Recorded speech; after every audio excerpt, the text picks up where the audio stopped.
Eagles in the Sky.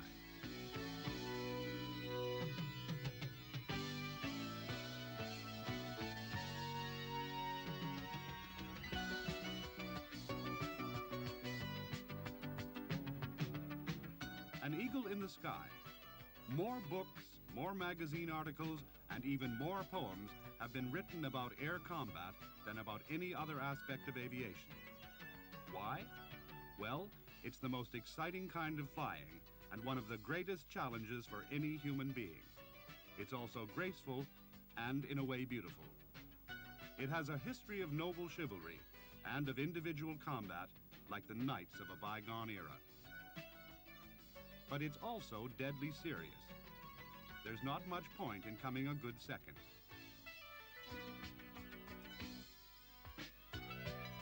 Here, then, is the world of the fighter, of dogfights, of air-to-air missiles, and of high-speed combat.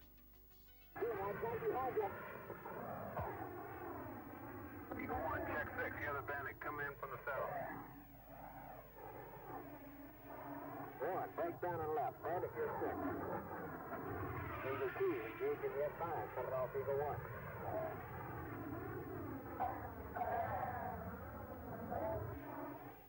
Left shot, F5, right hand grip.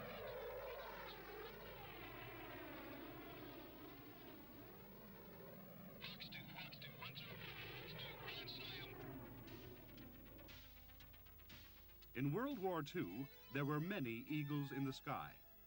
This P-51 Mustang was one of more than 15,000 basically similar aircraft. It had the longest range of any single-engine fighter of its day, and it conquered the skies over the heart of Nazi Germany. From the P-51, North American aviation developed two stretched Mustang fuselages joined together with a common wing and horizontal tail. The original idea was that it should escort B-29s on the long missions to Japan. The two pilots could share the flying and thus ease the problems of fatigue. In the event, the twin Mustang missed World War II, but saw action in Korea as a night fighter. There, one of the pilots was replaced by a radar operator. The F-86 Sabre was the first Western fighter with swept-back wings and tail.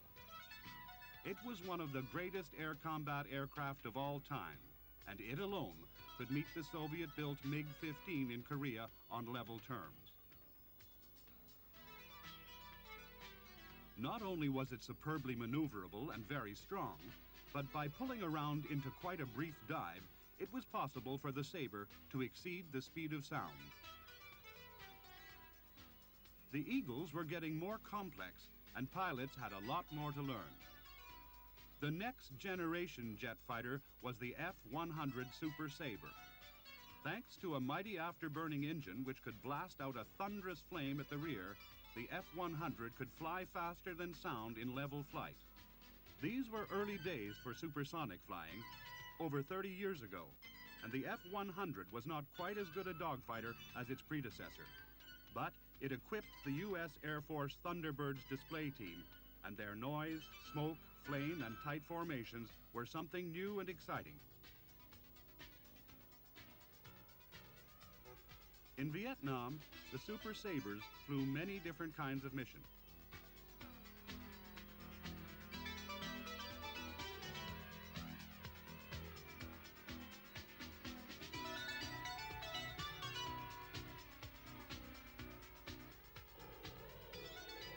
Great Britain was slow getting into supersonic fighters, but by 1959 was producing a fighter that could fly at twice the speed of sound. The Lightning had a radar in the nose for intercepting hostile airplanes in all weather.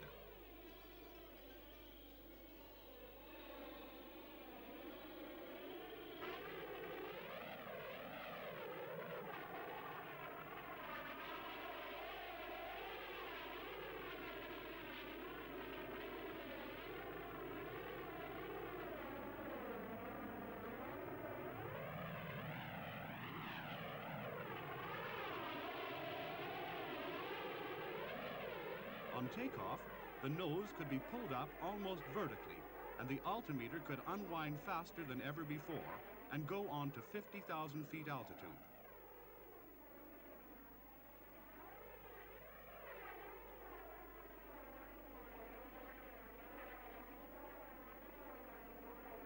Even at Mach 2, the Lightning could roll rapidly and pull around in a hard turn.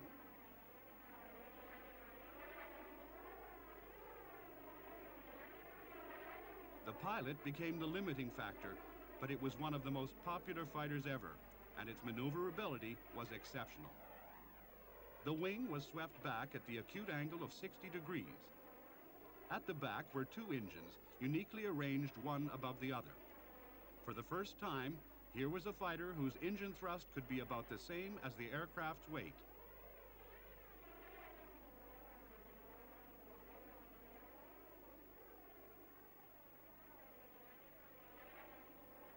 Lightning's short endurance could be extended by plugging into a tanker, such as a four-jet Valiant, and topping up the fighter's tanks.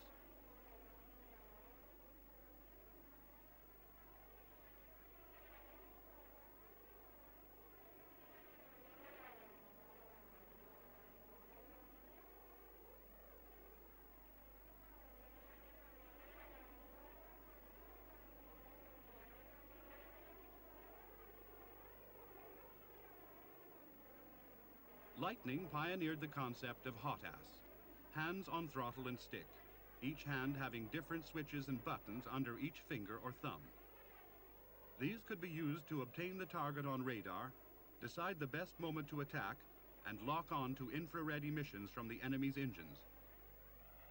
Hot ass enabled one man to operate the radar and also manage fire streak or red top guided missiles, packs of rockets, or twin 30mm guns.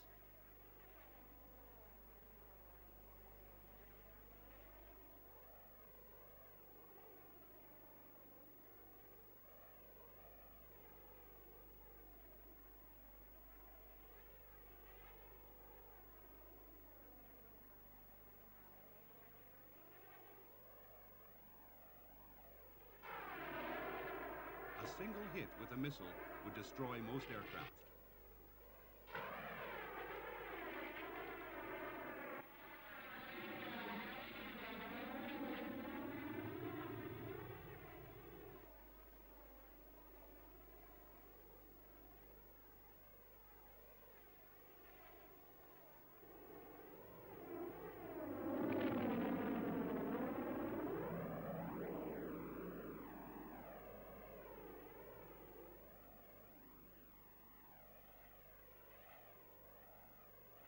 At low speeds in the airfield circuit, and low meant maybe 300 knots, the Lightning was an absolute joy to fly.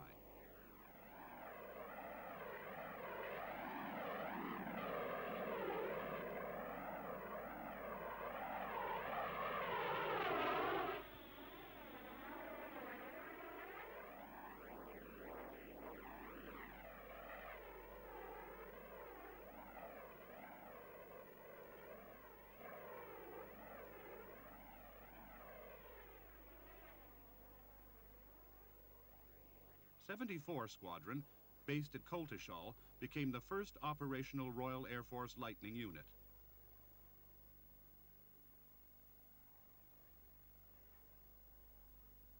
At the Farnborough Air Show, they put on an impressive display at full squadron strength.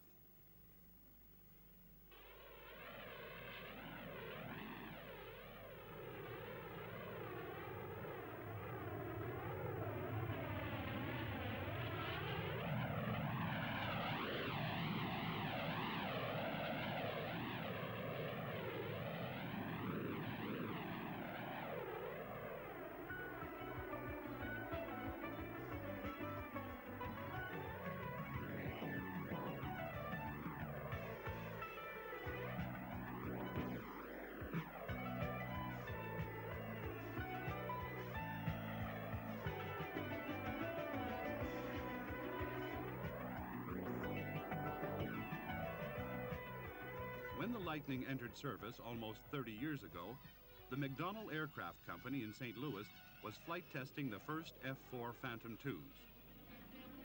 It had two advanced J-79 engines with variable inlets and variable nozzles. Designed as a carrier-based interceptor for the Navy, the Phantom proved to be an aircraft of extraordinary capability.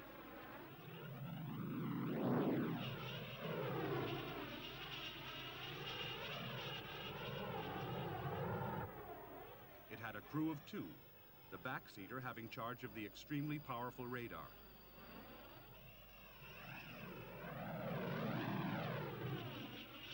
Structurally, it was almost unbreakable. The internal fuel capacity was tremendous, and in any case, the mission could be extended by air refueling. The early F-4B version was equipped for catapult launches and arrested landings, and normally carried 4 big radar-guided Sparrow missiles and 4 close-range Sidewinder missiles. Perhaps above all, the Phantom could carry a mighty and varied load of weapons, fitting it for almost every kind of fighter mission. The Air Force was so impressed it adopted this Navy airplane and equipped tactical wings with the F-4C and then with the F-4D, in which the equipment was specially selected for land-based operations, including ground attack with bombs, rockets, and smart precision weapons.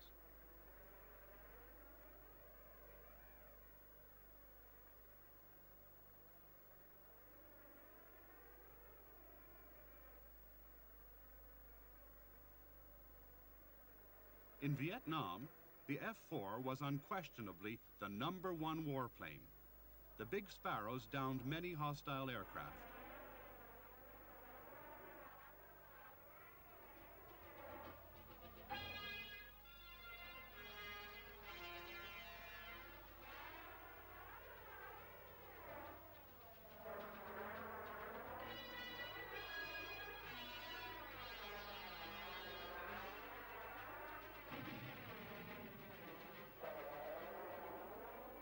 Sometimes a cannon pod was carried externally, and at close range, the gun was often lethal, even against such an agile target as the MiG-17.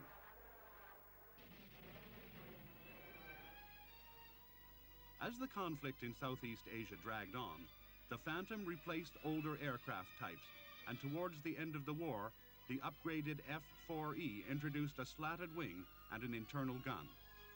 It was by far the greatest fighter of its era.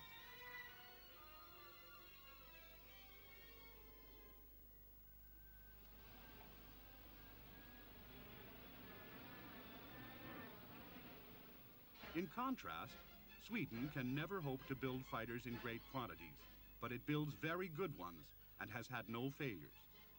The latest type in service is the Saab Viggen, or System 37.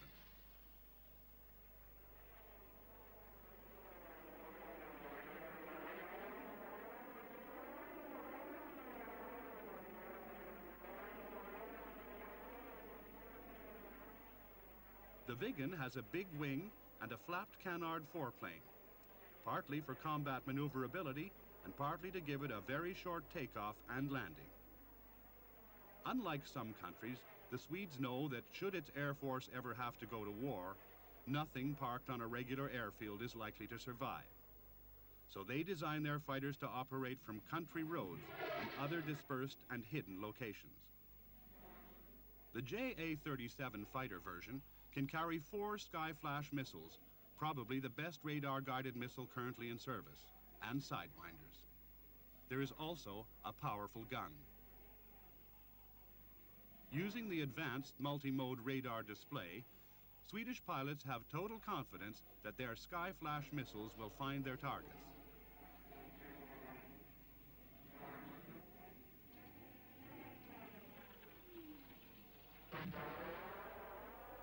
The landing is shortened by slamming onto the ground without the usual flare and hold off, and then putting the huge engine into reverse thrust.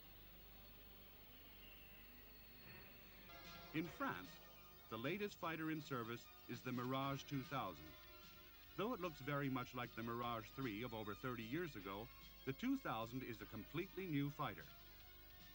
For long-range interception, Mirage 2000 carries the Super 530 or 530D radar-guided missiles. Mirage 2000 features the modern style of unstable design which enhances maneuverability. This is made possible by a fly-by-wire or electrically signaled control system, incorporating lightning-fast computers. Unlike earlier Mirages, the delta-shaped triangular wing has powerful leading-edge slats, which in combat can be used in conjunction with the main trailing-edge elevons to increase wing camber or curvature. This greatly improves turn radius without suffering the rapid fall-off in speed of earlier Mirages. For close-in dogfighting, the Magic infrared homing missile can be used. Two internal 30mm guns are also fitted. Though it can carry ordnance for ground attack missions, the Mirage 2000C, the version initially put into service, is first and foremost an air combat fighter.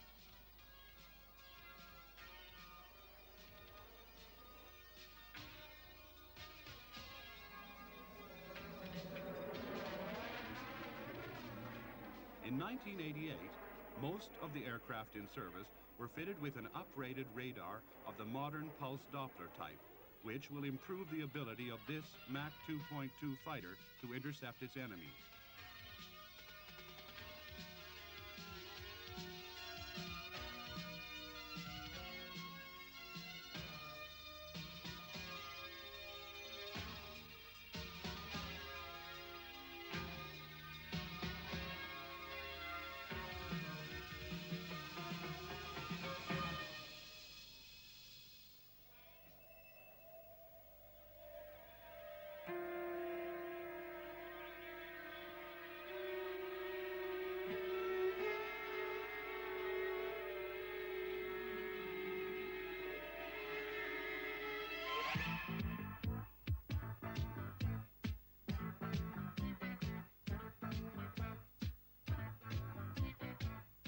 Like the Mirage family, the Northrop F5 was originally designed in the 1950s. Its combination of good performance and very low costs led to sales of over 2,600 aircraft. It is a most agile and elusive lightweight fighter and is quite at home over deserts, mountains, or jungles. The original design was the F5AB Freedom Fighter. A later development was the F5EF Tiger II.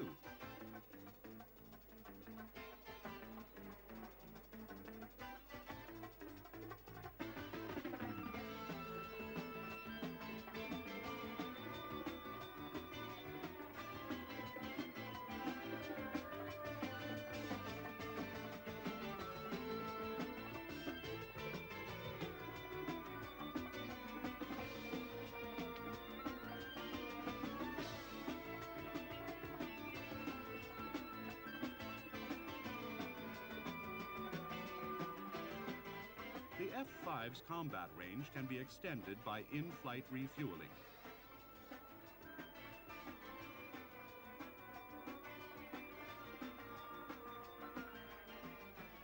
F5s serve with air forces on every continent in the world. As an export fighter, the F5 was not intended for the U.S. Air Force or Navy, but in the event, both services have bought the F5E and two-seat F5F to serve in the aggressor role.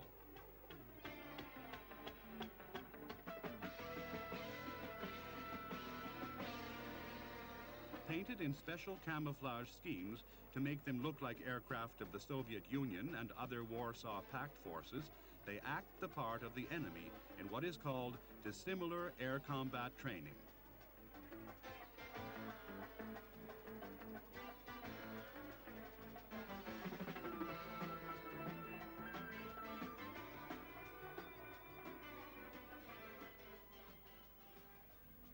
At Air Force bases, such as Nellis, Nevada, and Alconbury in England, as well as at the naval air stations, Oceana in Virginia, and the Top Gun School at Miramar in California, F-5s prepare every day to take off and act the role of the enemy.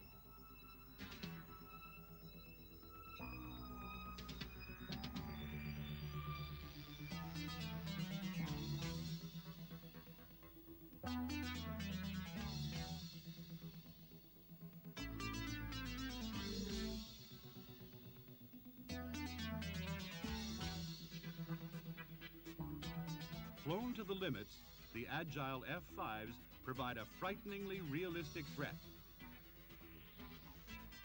The Navy and Marines also use the Israeli Kafir and the F-16N in similar aggressor roles.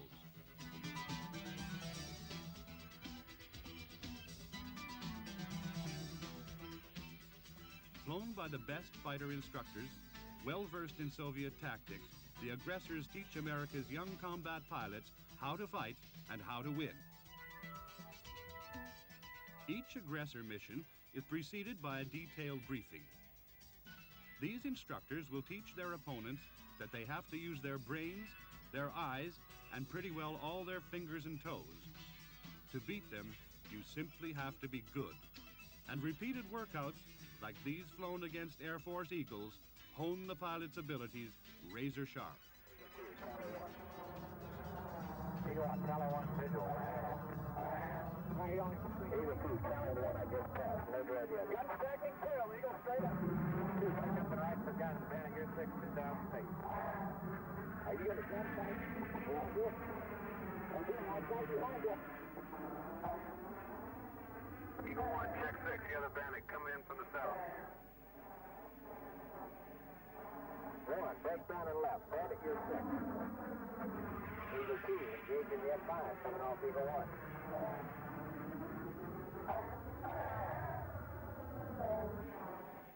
Snapshot, F5, right-hand turn. Eagle 1, bandit 010, 10 miles southbound. Nickel 1's looking, no joint. Nickel 2 to tally, right, 1 low. Execute. Okay, watch stand back in. Calling Dave at 50 GMD, 1 feet north of me. Roger, visual. Solid. Who's coming left, the other bandit to the left side of 15,000. 1, roger. Pressure. Mine's trying to take it down. I got everybody moved. I got 2 sights going up, and I'm going for guns. Snapshot, F5, right turn. 2, come off left. My man's coming up after you. I can tell coming left.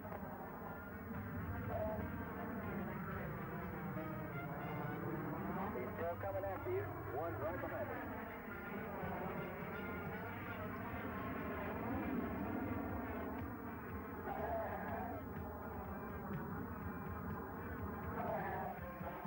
Track and kill, F5, right turn. Nickel 2's engaged.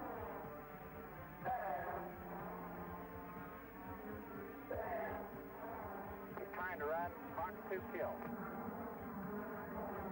1, roger, they're both dead. Nickel 1, knock it off. Nickel 2, knock it off. Aggressors will always be here. It was an idea, and it's a beautiful idea. Roger, Eagle 1, knock it off. Eagle 2, knock it off. GC helicopters, knock it off.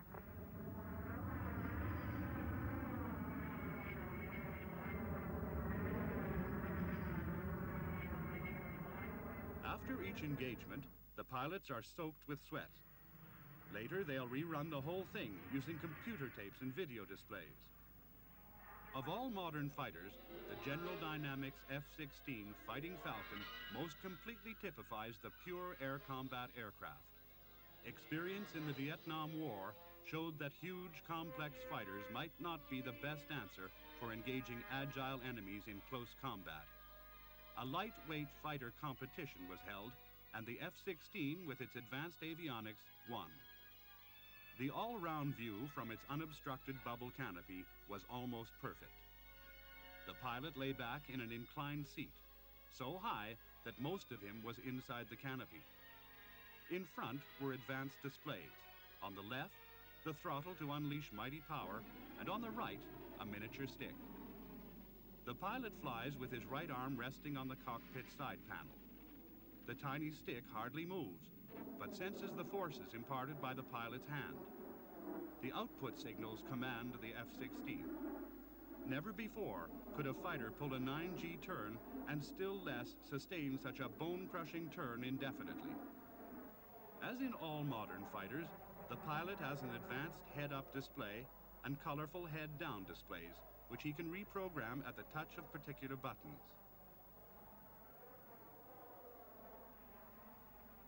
Powered by an F-100 augmented turbofan engine, the same engine as used in the big twin-engined F-15, the F-16 has abundant power for quick takeoff and steep climb or instant maneuvers.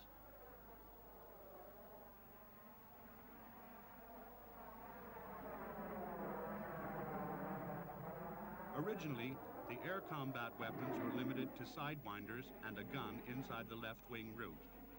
Today, the F-16C can fire the advanced AMRAAM missile. A single hit with such a missile can easily destroy a QF-102 target. To protect itself, the F-16 can dispense chaff to confuse enemy radars. If attacked by heat-seeking missiles, it can decoy them away by releasing bright flares.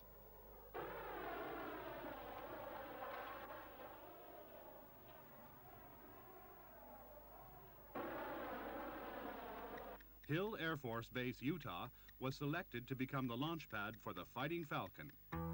Not only was this base the home of the first F-16 combat unit, but it has also trained pilots and engineers from almost every one of the many foreign customers, including the 4 major NATO European air forces who helped launch the program.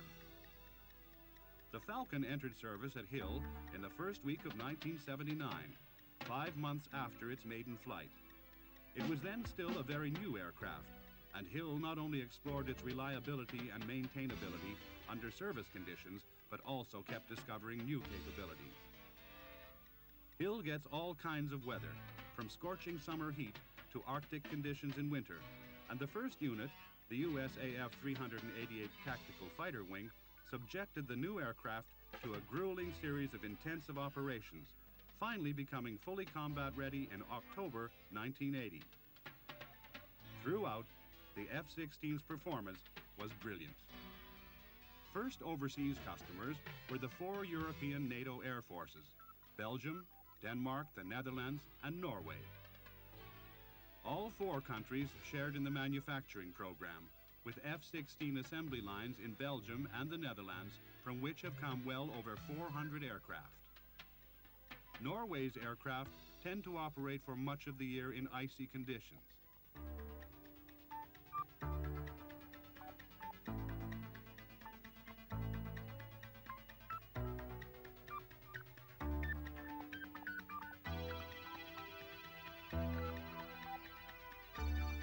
They also are equipped with braking parachutes in the extended compartment immediately below the rudder.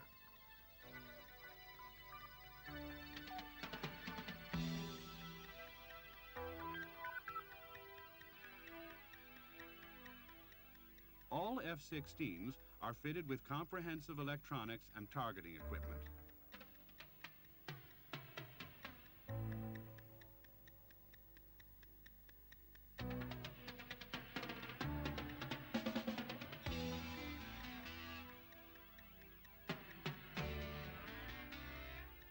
In the presence of many dignitaries from the North Atlantic Treaty Organization, the Belgian 349 Squadron became the first F-16 unit to be declared to NATO as fully operational at Beauvesin Air Base on 16th January 1981.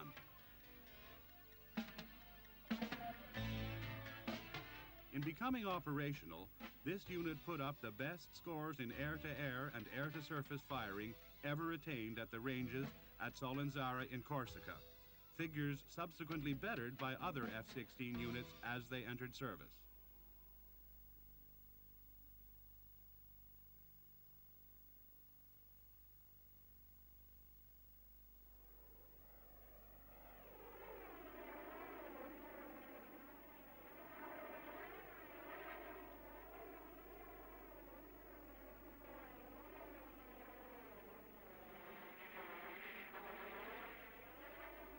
Belgian F-16s appear similar to those of the Norwegian Air Force, with the prominent extension above the jet nozzle, but in place of a parachute, the compartment houses electronic countermeasures equipment.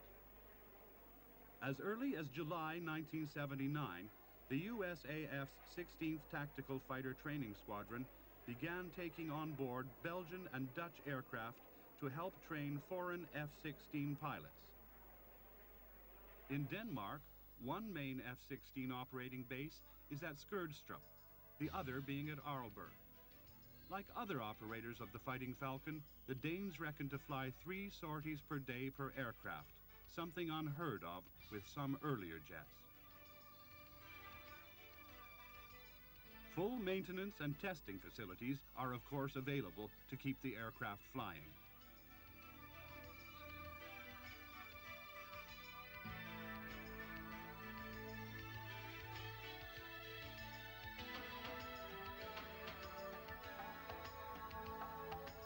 In numerical terms, the most powerful European F-16 force is that of the Netherlands.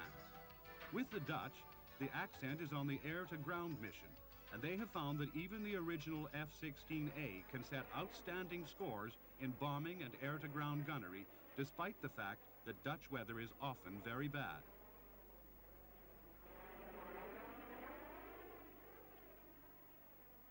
Most F-16A customers are participating in various staged improvement plans for upgrading avionics and weapons capability. However, the basic aircraft starts off with an unrivaled combination of reliability and agility. In particular, the combination of a sustained 9G turn, reckoned to be a unique capability, though the MiG-29 may come somewhere near this, coupled with the world's best all-round vision from the cockpit, makes the F-16 the fighter every pilot would love to fly.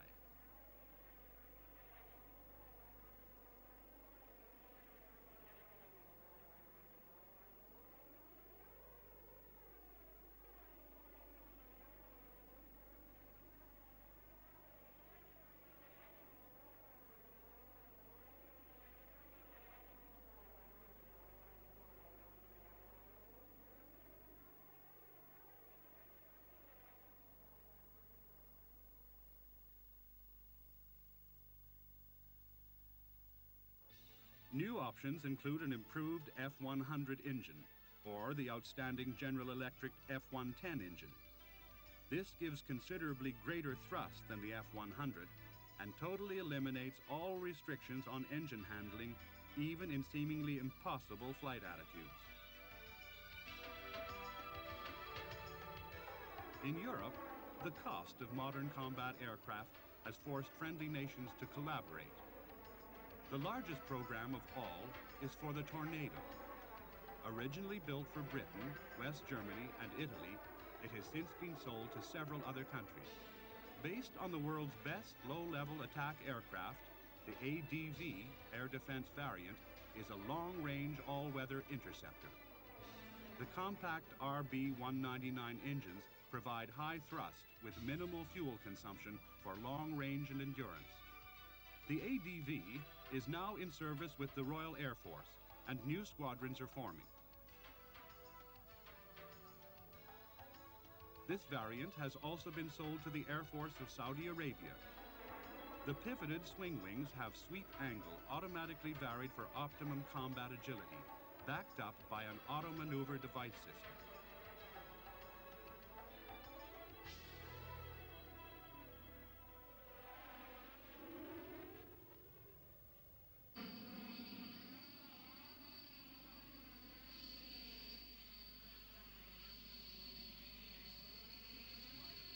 All Tornadoes are designed to sustain operations with minimum ground support.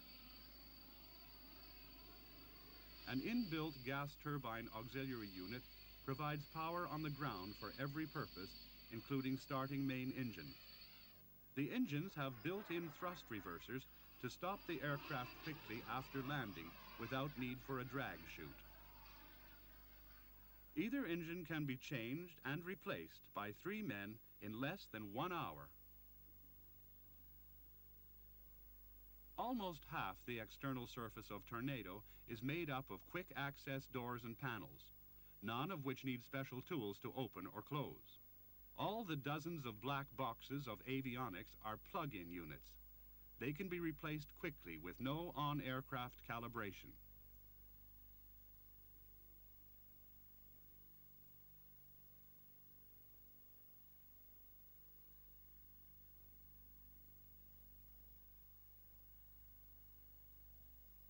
Most units are self-testing, and their serviceability can be checked at a glance on a central maintenance panel.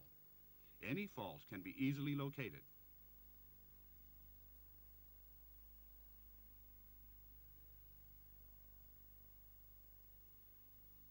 A ground test program can be loaded into the aircraft's main computer and full details read out from one of the cockpit displays.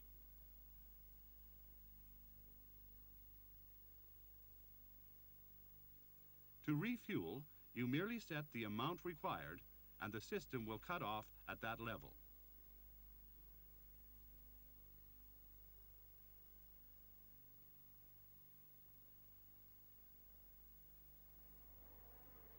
In the air, the Tornado can extend its retractable flight refueling probe and plug into a tanker. Fuel can even be accepted from another Tornado operating in the buddy tanker role. The navigation accuracy of Tornado is legendary. This is handled by the back seat member of the crew. In the Strike Tornado, he faces three main electronic displays. One on the left can be in the navigation format. The other on the right is in the mission planning format. In the center is a moving map display. The central display can also have a detailed radar picture superimposed on it, giving a precise picture of aircraft position.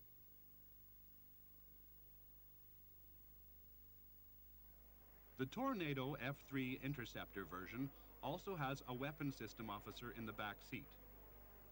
All his displays can be programmed into various formats, depending on the mission and the tasks. However, these displays are modified to enable him to manage the AI-24 Foxhunter interception radar. Foxhunter can detect targets at long range, track while scanning for fresh targets, and operate in severe electronic warfare conditions.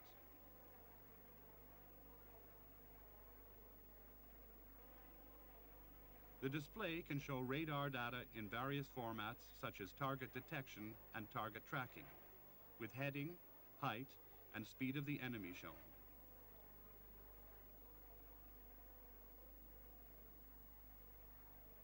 High-resolution radar mapping is also available for accurate navigation.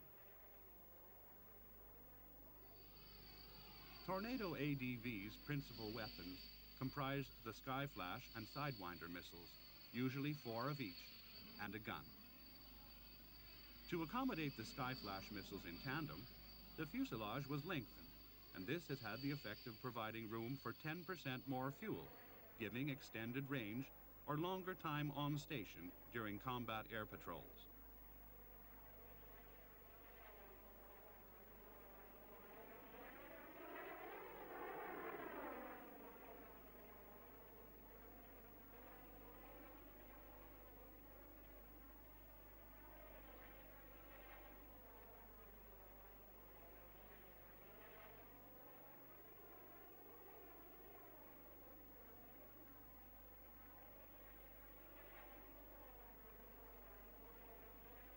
To ensure clean missile separation under all conditions, the big Skyflash missiles are positively thrust down and clear of the aircraft by cartridge-powered ejectors.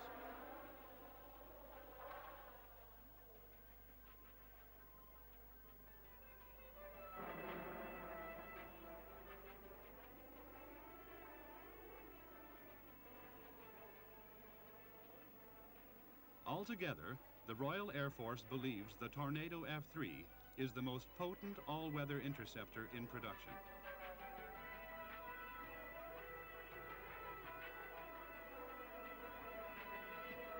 It also feels that it is the only aircraft able to meet its need for defense in all weather of the huge volume of sky that is the RAF's responsibility. This covers Britain's own airspace, the North Sea, and extends west to Iceland and north to the Arctic.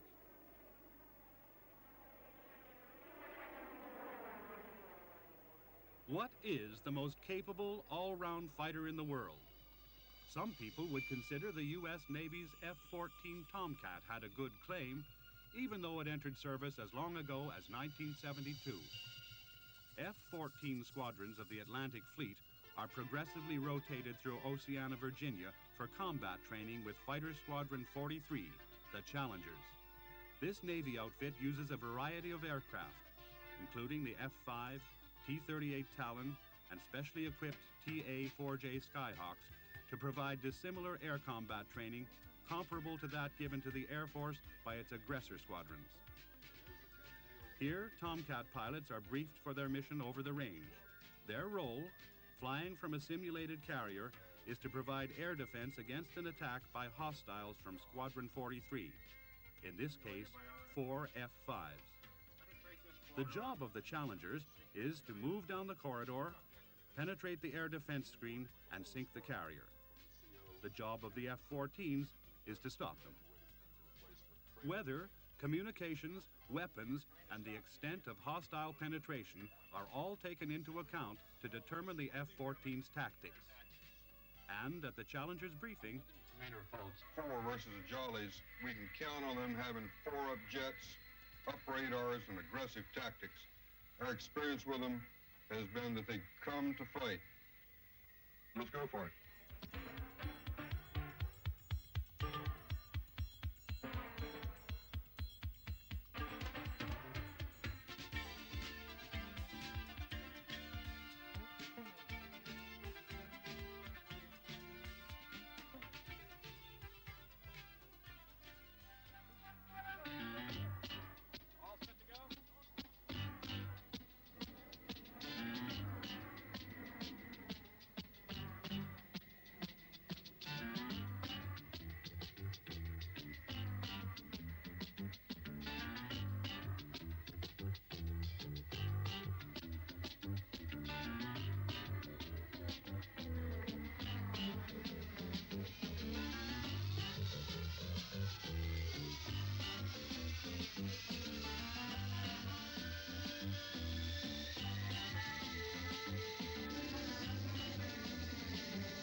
Most days, Squadron 43 tangles with the other Navy airplanes over the Atlantic. The entire airspace, as well as the aircraft themselves, is electronically instrumented to form an air combat maneuvering range. This enables every engagement to be recreated electronically so that it can be played back afterwards and analyzed in detail. This eliminates arguments and permits the pilots to see where errors, if any, have been made. It also enables new tactics to be developed. All members of the F-14 unit are put through their paces, from the newest ensign to the squadron commander. You got into lethal range. I knew that I was dead once I picked you up. Why don't you call me back? And by then it was too late. Rep temptation was to try to go up into the fight, but we stayed overhead the ship, pointing the game plan. The Navy's F-14 Tomcat, brought to fitness by its sparring partners of units like 43 Squadron, is the supreme heavyweight champion of world carrier aircraft. In this case, you got your mistake. While the Navy was putting the F-14 into service, the Air Force was busy readying the F-15 Eagle. Developed by McDonnell Douglas at St. Louis, the F-15 is considered by many to be the greatest fighter ever.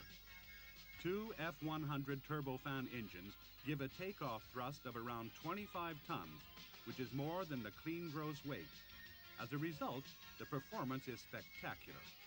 As soon as the wheels leave the ground, you can haul back on the stick and point the nose straight up. Within 3 or 4 seconds, the rate of climb can exceed 50,000 feet per minute.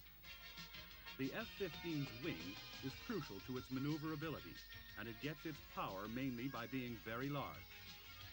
Wing area exceeds 600 square feet, which is about the size of a medium bomber's wing in World War II, and 3 times as big as a typical World War II fighter.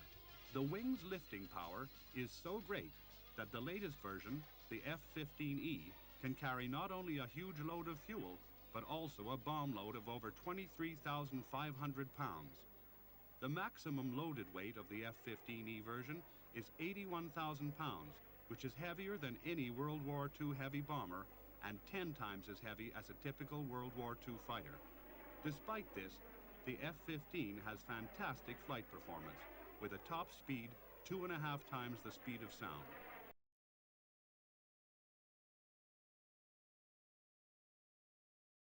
Strong and level paved runways, and the Air Force has belatedly begun to wonder how it can keep its F-15s flying if their big and vulnerable bases should be destroyed by enemy air or missile strikes.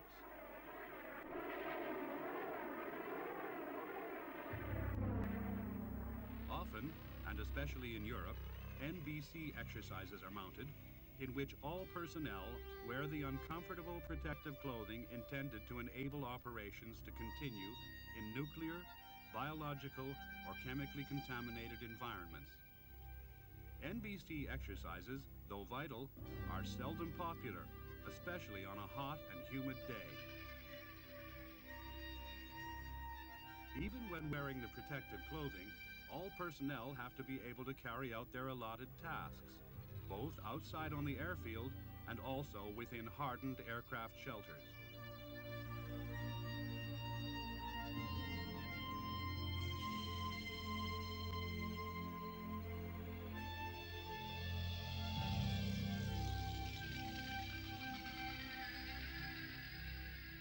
Once the shelter doors are closed, the aircraft can be repaired, refueled, and rearmed, ready for another mission. All NATO airfields are being equipped with similar blast-proof shelters.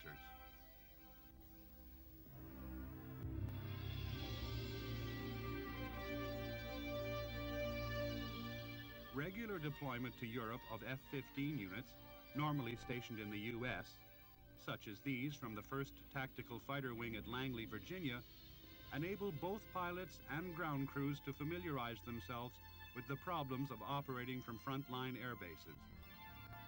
Though the aircraft handling techniques may be similar, there is an added sense of danger.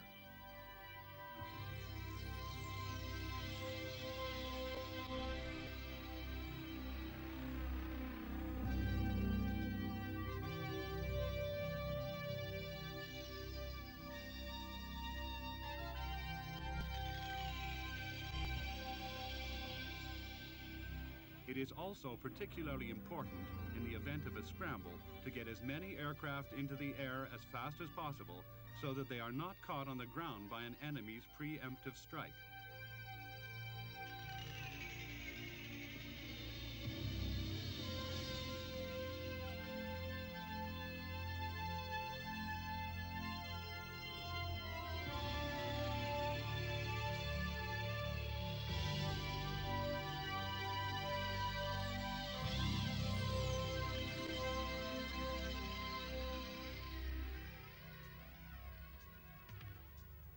At the 57th Fighter Interceptor Squadron at Keflavik, Iceland, for example, there is never a shortage of genuine Soviet airplanes who approach to test the West's defenses.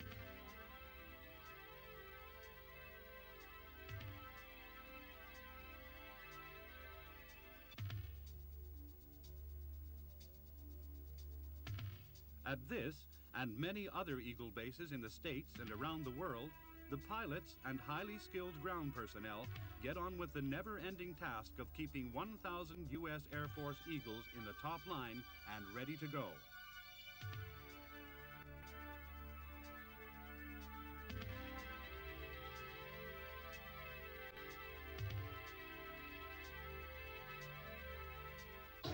On the warning of approaching hostiles, the reaction is always an immediate scramble.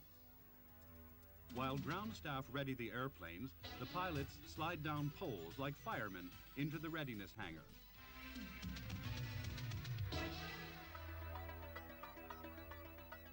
There they try to save precious seconds as they don flying clothing and climb up to the lofty cockpit. The access ladder is removed, harness is adjusted, bone dome pulled on, and the canopy closed.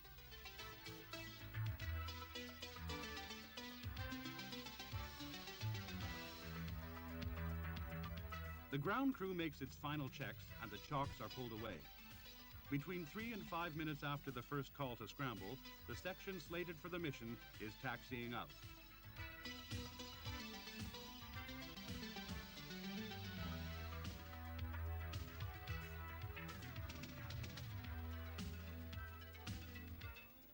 Then comes the thunderous surge of power as the engines go into full afterburner.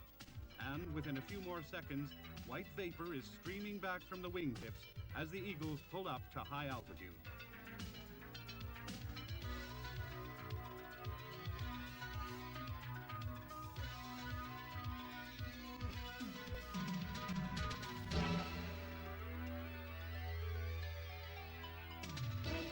The Eagle was developed to counter the Soviet Union's MiG-25 Foxbat. But unlike the Soviet aircraft, the F-15 was, from the start, planned as an agile dogfighter. At the same time, it has great range, all-weather capability, and a standoff kill ability using radar-guided Sparrow air-to-air missiles. Like other Air Force fighters, the F-15 needs plenty of fuel. The internal fuselage tanks can hold over 2,000 U.S. gallons. A further 1,500 gallons can be accommodated in conformal pallets called fast packs on the sides of the fuselage. A further 1,830 gallons can be carried in 3 streamlined drop tanks. If this isn't enough, it is possible to formate behind a tanker and be topped up in the sky. Sometimes the tanker is a Boeing KC-135. Sometimes it is a monster McDonnell Douglas KC-10. Like most Air Force warplanes, the F-15 is equipped for air refueling through a rigid boom aimed by an operator aboard the tanker.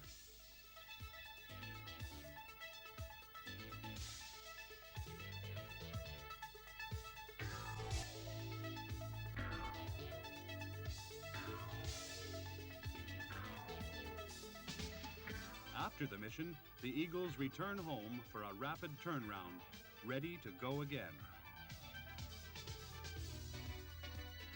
Back at base, for example at Bitburg in Germany, there are 1,000 tasks to be done by teams of skilled people working together to prepare the Eagles for another sortie. The job? To get their aircraft back in the air as fast as possible. Systems must be checked.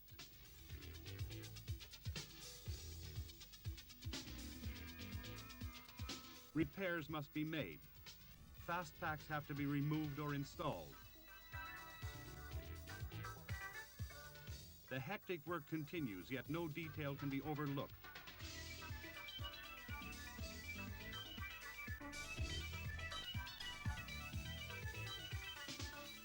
Records are kept and base security is maintained.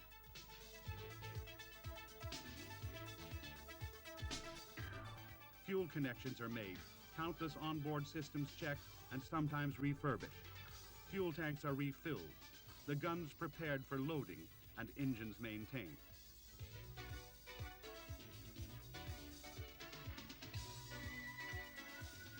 Meanwhile, the pilots are briefed and tasked for new missions.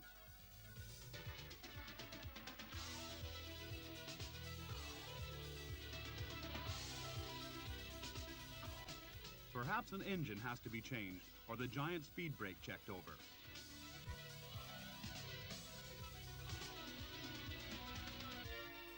Sidewinder missiles are prepared. The Delta wings are clipped onto the big Sparrow missiles. All the air-to-air missiles, which are the Eagle's Talons, are ready. 940 rounds of 20mm ammo are loaded.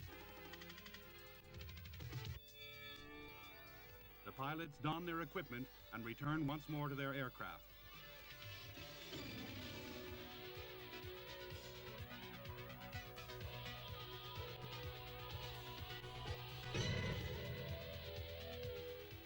Final ground crew checks are made. The chocks are kicked away and another F-15 sortie begins with a 100% serviceable airplane.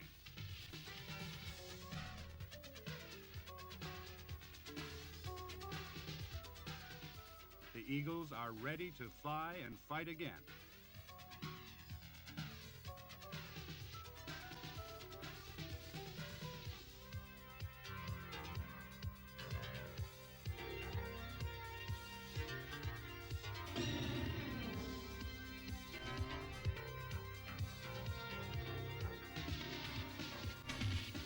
Back in the sky, the F-15 pilot is once more working under great pressure to watch his displays, hands on throttle and stick, to defeat his enemies.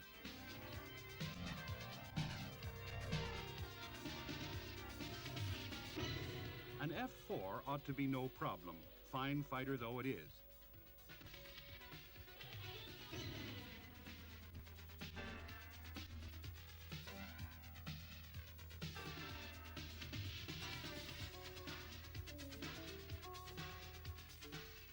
The nimble little F-5 may be a little harder, but any competent F-15 jockey can soon get the pipper on the target. In real action, the target could be engaged with guns, or at rather greater ranges, by a sidewinder.